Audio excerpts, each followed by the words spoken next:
क्या आप जानते हैं कि यहाँ 5 चीजें हैं जो आप नहीं जानते आर्नोल्ड रॉथस्टाइन के 1919 वर्ल्ड सीरीज के फिक्स के बारे में? पहली बात, 8 शिकागो व्हाइट सॉक्स खिलाड़ियों को सिर्फ $10,000 मिले, जबकि रॉथस्टाइन ने अपनी ही फोकस्ड टीम के खिलाफ बेट लगाकर $270,000 कमाए। दूसरी बात, ये साजिश अंसोनिया होटल के सॉट नंबर 708 में तफसीली अस्करपट के साथ बनाई गई थी कि खिलाड़ी कैसे जानबूझकर हारेंगे।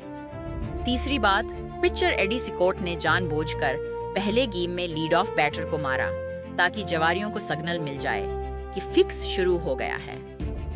चौथी बात, खिलाड़ियों ने इतनी बड़ी कारकर्दगी दिखाई कि अखबारी रिपोर्टर्स को भी खेल के दौरान शक होने लगा।